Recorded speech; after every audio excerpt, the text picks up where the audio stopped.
Yo, so the opinions and views expressed in this podcast are that of our own and the future Bachelor podcast only, and not affiliated with any outside party or entity or anything like that. This fun podcast, though, may include some adult language. Future Bachelor podcast. But yeah, why don't we just get into what we like to do here, though? You know what I'm saying? It's that time to talk about BIP on our show. That's Bachelor in Paradise. Yes, but before we get talking about Bachelor in Paradise, YouTube, I need you to go ahead and subscribe, smash that thumbs up button, and hit that notification bell so you can get notified every time we drop new Bachelor content, just like this. And if you just did, oh man, huge shout out to you. Ooh wee! Air horns for ya. And you know we had to do it for our Nancy Drew crew. You know, officially, you know, the three of them are the Nancy Drew crew now. And we got Catherine Ann, Chelsea Allen, and Kathleen Kent.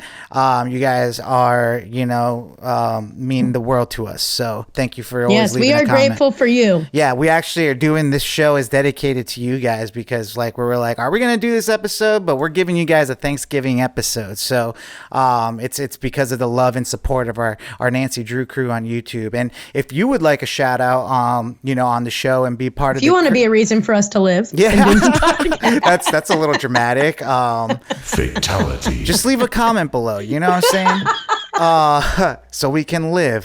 Blink twice, V. But yeah, honestly, you know, this week is a lot of things going on with Thanksgiving, a lot of traveling. So we decided to extend the Bachelor in Paradise coverage to next week because, you know, usually when the shows are not on, we go into off season. So this week you know, if you guys are not sick of it already, we got another week to talk about. And also, hopefully, maybe a week of a little bit extra drama on top of the finale. And I'm sure more stuff is going to come out on the internet. I've already been seeing some things, but we're going to get more clarity, as they like to say on Bachelor Nation shows. I love it. So, V, here we are. We're in week 9, finale week. And, you know, there was a lot of emotions going on in this episode. Help us lead us through this first night. So this night 1 of this finale week, so the only night we're talking about tonight, we have the last rose ceremony of the season. And we're going into it. Everybody's pretty much coupled up, except for Mara, like marinara. And she decides after, you know, they're all called to the rose ceremony, like to meet in the Palapa.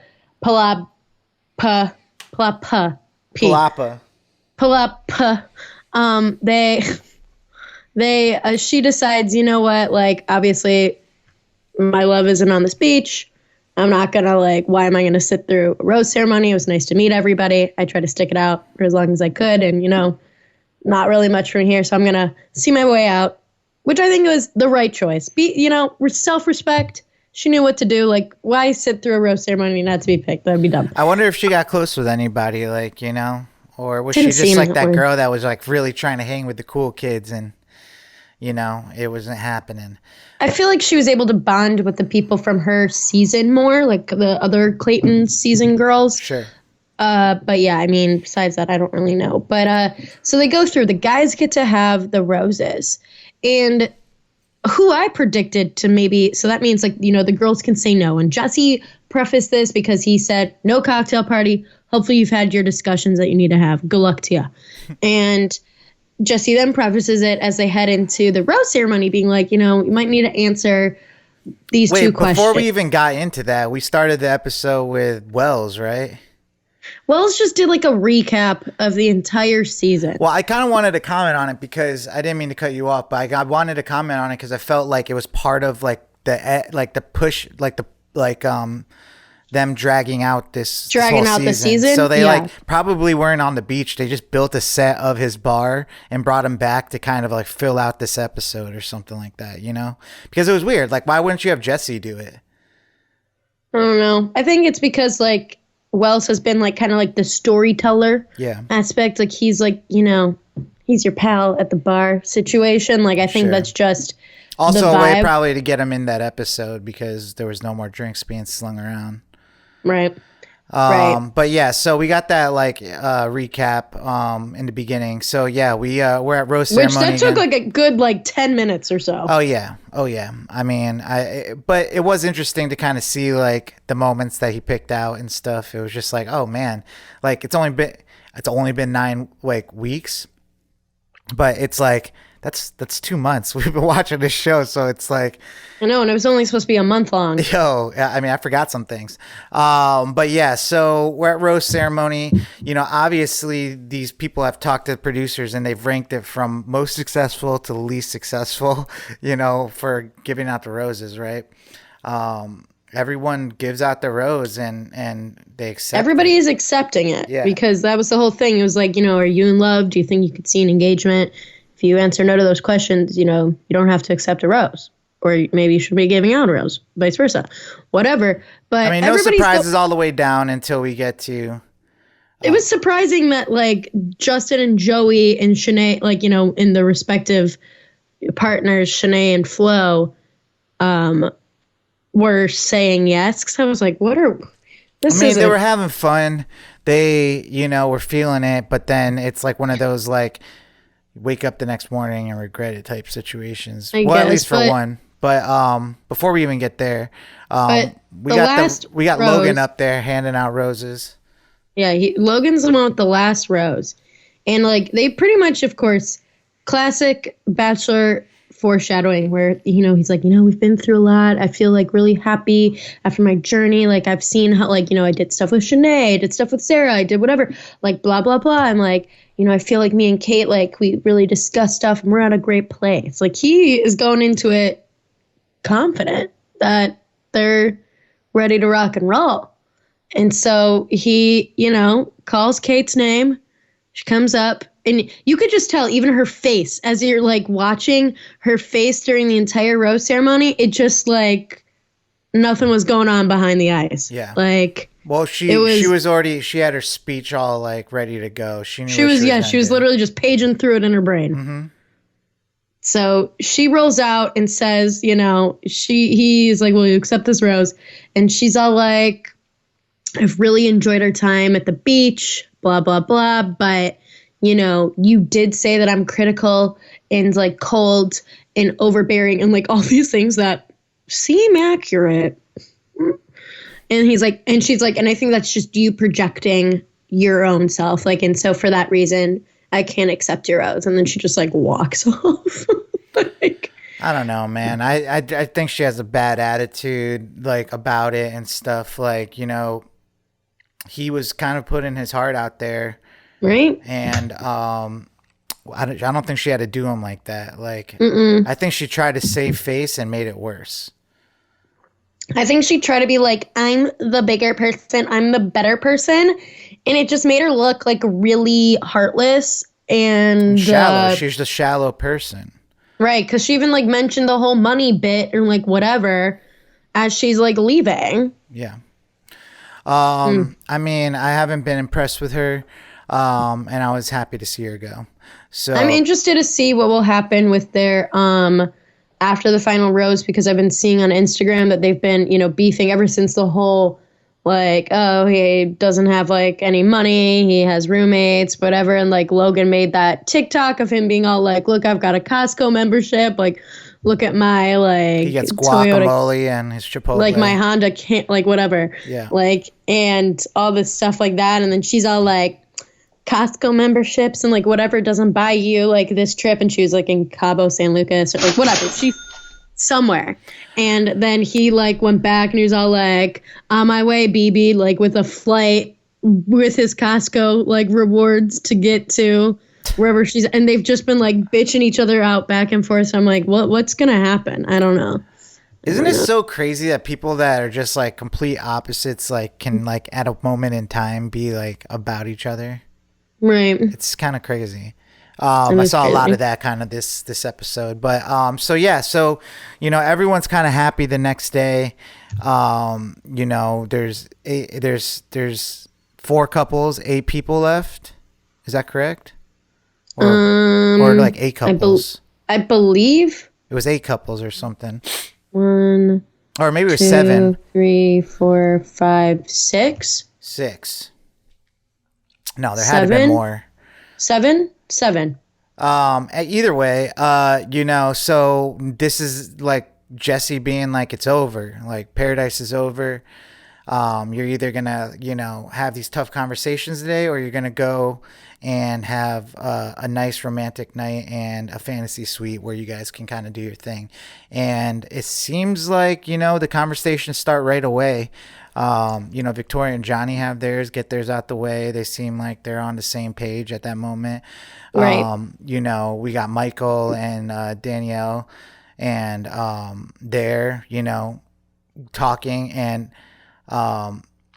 they get really emotional. Like, Michael brings up this whole, like, the compass. Oh my God, that was like a beautiful. This compasses, and like the analogy of, like, leading them back to, like, the love, leading it back to, your couldn't heart. help it. That felt like The Notebook a little bit. Like, it was very sweet. It was very emotional. I and almost cried. I'm not gonna lie. Yeah, it was so sweet, and I think like they're such a great couple, and I think they made the right choice. Like, obviously, he mentioned how he feels like, because of how he, like, the death of his wife, he's like not always let himself love, but he felt like, he was brought to this beach to find Danielle and all that kind of stuff, and how much he wants her to meet James and like their families to meet, etc. And they both, like, I feel like they really leveled with each other, and like they're like, it only makes sense for us to like leave paradise together so we could see what it's like outside, because they weren't ready for like an engagement or anything like that, which I thought was the right choice. Another couple who also does something similar is Brittany and Tyler. Wait, can we go back a second though? Back to the rose ceremony. Do you remember? Why? Dude, Jesse Palmer is savage, bro. Like he was like, Logan, because your rose got rejected. Like, you really said that? I was like, damn, like, And because there's no other person to give your rose, like, and you are not a couple, like, you gotta like, go. We get it. That was harsh, man. Oh man. But yeah, so more conversations happen on the beach. We got the twins, which have like weird conversations. Like, can you explain those a little bit? Yeah, so Joey is the one with the Shanae, and like Shanae is like in her feelings, being like, this is hard, this is whatever, this is blah blah blah, and she kind of is like, I just realized that I think this is more like fun and whatever than what I want out of a relationship. And I just, I worry about our age difference, and like I can't be dealing with like some social media freak doing TikToks and stuff, and I need someone who's independent. And like, she didn't say it quite like that, but that was hilarious. She did kind of say that. She said social media freak. That's literally what she said. Oh my God. And then she like was like, I need a man. And he's all like, just because I live with my parents doesn't mean I'm not a man and not independent. And like, but she's like, I can't, I just don't think it. And he was like trying to like be like, wait a second, what the heck? And it's so funny because then he's all like, especially because like seeing like how my brother Justin has like a good thing with Flo. Meanwhile, Justin and Flo are all like, I don't think we should continue this after Paradise. And Flo's like, yep. And they're like, all right, adios. Like, see you later. And it's just funny because he wanted to just like, he's like, can I go talk to my brother? Yeah. That's all he wanted to do. And then they get in their limo together and to go home together. As we expected. That was, sad ending for one of them. I still don't know the difference. But anything else to talk about the talks? Yeah. So as I said before, Brittany and Tyler decide to leave and go home together to see, like, if their relationship will work. I think they're adorable. And then Aaron and Genevieve, team insecure, both of them. They talk. Aaron pretty much brings her down, says that he needs somebody who like provides security because she pretended to walk off with her bags twice. I mean, I feel like that's a fair out. Like that's a fair out. I think it's a fair out. But then like the other shit that he was saying, I'm like, really, bro? I just think they're both too insecure for each other. Yeah. They're looking for security in each other, and they're both insecure. They're a bad match. Totally. They're too alike. Yeah, exactly. I mean, they're so alike and they're so different at the same time. And I think the edit made it seem like really crazy too, because like, first of all, she didn't say anything. Like, she was just like giving him like the stare down. He's like, do you have anything you want to say? So he's just filling into space like they're on camera. like, you know, with really awkward things like, You look beautiful, by the way. Like, hey, you look really I wish pretty you today. the best. All these things, like, I'm like, oh man. And what does she do right after that conversation? After not saying anything, she goes upstairs to pack. Like, you know, Well, because they're broken up, so she's going home. I Like, know, that's, but I mean, like, it's just funny. Like, all those conversations, they all broke up. Like, did they go running to their bag to pack? Like, she kind of like made Aaron's point for him. Like, you know, in that moment, I guess, yeah. I just think, you know, it's her and defense mechanism, and it's like. It's annoying, I'm sure. And he did, and then she ran back down to talk to him, being like, "How dare you try to put all this on me? You said this was like all my fault," which like it isn't all her fault. It's definitely a combo action. Yeah, but I honestly don't think like he was really trying to make it all her fault. Like he spoke his side of it. She had nothing to say. You know, Yeah. what is he supposed to do? Like keep like being like, you know I did all this stuff. Like he said something honest. That like, you know, he wasn't feeling her because like he doesn't want someone that's just gonna run off every time. Like it's like, I mean, I've been in relationships like that before where it's like every time something goes bad, they just like leave, like, you know, Right. or right. like they tell you to get out or something. You know, it's just like, yo, you can't tell me to get out every time we have a fight. Like it's just, and it's a good point. So, you know, I didn't see it ending like that, but Me neither. But it's kind of funny because I thought it was funny when Genevieve was in her limo home. She was all like, you know, she said, she's like, it doesn't even feel like a pain. It feels like an itch. And I was like, LOL. She's like, and that's big facts. And I'm like, I'm dead. She's like just using like his little one-liners about him. And I was like, that's so funny. I hate when people use the word facts. I know, but that's his thing. Yeah. It's not his thing. On the show it is, but I just in general hate people that are like facts. Like they always say that. But you know, she was just really caught up on the fact that she just wanted the world to know that like it was him too. And he's like, all right, it was me too. Like, you know, whatever. So right. Well, and I've heard some stuff that he might have gone to the beach with a girlfriend back home. Oh yeah, I was seeing that. So we'll have to see. Yeah, that's not a good look for him. All right, what else we got? And then obviously Serene and Brandon, they're good as gold. So now they're so annoying to watch. No, they're not. I love them. They're so sweet. No, I don't know why, but like Brandon's too much for me. I mean, Brandon is just a lover boy through and through. You should know. I know, but like as a lover boy, like all right, he's too much. Yeah. He's like a mama's boy lover boy, which I am too. But like I don't know what to say. You're literally describing yourself right now. Step it back, homie. Step it back. Maybe I just hate looking in the mirror. Yeah. Anyway, like Johnny. At the man in the mirror. I hate looking in the mirror like Johnny.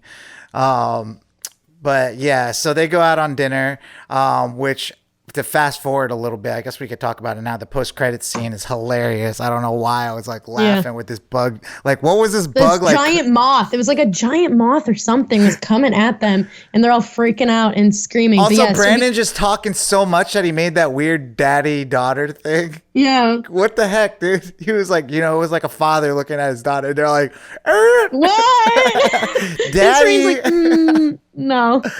Oh my gosh. But she's like, you could say all that same stuff again, just take out the weird part. Yeah. It's down to just the two couples, Johnny, Victoria, and then Serene and Brandon. And so they get to do that one last nice dinner on the beach, and then they're going to be heading to their final like serious dates that could have like, you know, fantasy suites. So those are off campus, if you will, off Paradise at like the Vedanta resorts. And so Brandon and Serene's goes exactly how you expect it to go. They're in love with each other. They can't get enough of each other. They're going to that fantasy suite, like no ifs, ands, or buts. They're going to have a great time. They're all in. They even like, you know, still get vulnerable about how like they had their kind of like blindsided breakups on their own seasons, but how, you know, they can only think of a future together. They're the real deal. He's going to be down on one knee. They're going to get engaged. And it looks like in the preview, Jesse's going to ask them if they want to get married right there on the beach, which is insanity. I hope they don't do that. Oh my gosh, why do they do this to these people? I hope they don't do that. That would be insane. But Johnny and Victoria go to their... They probably will do it. I hope they don't. That's no, they insane. totally will. Like, you know what I'm saying? They're so swept up and annoying. Okay. But anyways, yeah. but Johnny and Victoria go to their date, and then, you know, they're having a big emotional talk about feeling worthy, and Johnny's like really feeling down on himself, and he's like, I really am taking this like super seriously, and this feels like a really big decision. And of course, like, you know, Victoria is like, she says how she didn't go into the beach thinking that she would end up engaged, but she also is like, I'm ready to be engaged though. Like, I'm ready to be with my forever. And like, I feel like I've only gone after people who are, you know, unavailable, because then it's just like kind of like her self-fulfilling prophecy of her abandonment issues and like whatever. And you could tell Johnny is like hesitant, but they're going Dude, to what their... an idiot. Like, you know what I'm saying? Like, she's so hot. Like, it's like you got this girl saying I love you, and like you guys are all like, I think they're cute. Like, they have like cute moments and stuff. I think Right. Victoria is just the best, you know? Right. And here's Johnny being like, I think he's just insecure about himself. Like, you know? for sure. he's I think he definitely is. He's scared of like being like, this is what I really like outside of this. Like, you know, kind of like if Shanae were to like talk to Joey or whatever, you know, you still live with your parents or something. Like, you know, I don't know what Johnny's situation is, but, you know, I feel like he's just insecure about his life right now, that he's like scared of hurting Victoria. Yeah, I think he's like definitely scared of the fact that like getting engaged means major changes to his life. And even though he's like, what, like I think 2 or so years younger than her, like I think he's like, am I ready to make these changes? I mean, we could talk about this at this point because it's like out there, they're posting it, which is wild, like, you know. Right. But the Greg Grippo thing that's going on with her, like she's like straight up dating him now. She's straight up dating Greg Grippo. She's like wearing his sweatshirts and shit. Like, so it's just like sad. Like, it's just like, it's sad because like, I don't know. I know relationships move on and stuff, but like, damn, you know? Yeah. Who knows what happened between them and stuff, but like, you know, and I feel like Greg Grippo looks like a Johnny, like, you know what I'm saying? Like, same kind of vibes, the floppy hair. Yeah. Puppy dog eyes. Why do these people have to date inside of the franchise? That's so wild. I don't know. I mean, yeah, because she's been like, I get dating like Johnny because they're on the beach, but like Greg Grippo, like, yeah, how did that even happen? I know. I would love to know. You haven't been seeing like Nick Viall like trying to like gain traction because of this story and stuff. Like I mean, like I saw him posting about them hanging out, like doing like a, you know, a quadruple, triple date or whatever game night and stuff. But I don't know how they met. They were like introduced at a wedding or something like that. I forgot whose wedding it was, but I think like Nick Viall is trying to claim that he introduced them. So whatever. So yeah, so I mean, it's just like sad to know that this is not like forever with Johnny and Victoria, even though, you know, I was rooting for them. So we kind of get like a cliffhanger with them going into the fantasy suite, right? Yeah, and then we're gonna see tomorrow's episode. We're gonna see, you know, if people get engaged, what that looks like. Neil Lane's on the beach. Ooh, brought him back. And we're going to see if people maybe get married. Who's to say? And then we're going to have the after the beach, after the final rose situation. It looks like shit's going to get spicy. Yeah, it's going to be a good one. It's going to be a good one. So any other Bachelor Nation news? Like I said, guys, we're just talking about week 9, part 1, night one. Yeah. We will be extending our coverage to next week's episode. So definitely stick around next week to see what our thoughts are on the finale and the final rose. Yeah. But anything else going on? Yeah. So people were speculating that Gabby Windy, now that she's, you know, a single lady, her and Eric broke up a couple weeks ago. We talked about that because of some flirty exchanges on Instagram posts and things. People were thinking that her and her fellow co-star for Dancing with the Stars, Vinny from Jersey Shore, might be a thing. But she was just saying it's all in good fun. I mean, that's kind of her sense of humor, to be kind of fun and flirty. And I mean, they were. On. I feel like when you're stuck in these shows, like where you're like doing all this stuff and whatever, that's just the thing. But it would be kind of hilarious if that's what happened, if she ended up with Vinny after. Yeah, I mean, Jersey Shore Bachelorette crossover, that'd be pretty interesting. Yeah. I mean, I think they'd make a good couple, actually. I kind of think they'd be a vibe. Yeah, totally. They seem fun. Like, definitely the fun couple to hang with. Right. Well, yeah, guys. Well, make sure you're leaving a comment below. Do you think Gabby and Vinny are a good couple? Like, would you want to see Gabby going to the shore? Let us know in the comments. Gabby hanging out with Snooki and JWoww when they do their family. Could it be a situation? Let us know in the comments below. Would you marry Victoria Fuller? I know you're gonna say yes. Put that in a comment below. So you know what it is, guys. Leave us the comments. Hit that thumbs up button. That's the fun part of the end of this, is like coming up with fun questions. I know, you only ask like yes or no questions. That's all we need in the comment is like a Y or an N, So yeah. Anyways, catch us next week with part 2 of our finale. And coverage. Whatever else comes out, Oh yeah, I'm sure it's gonna get juicy. Future Bachelor Podcast.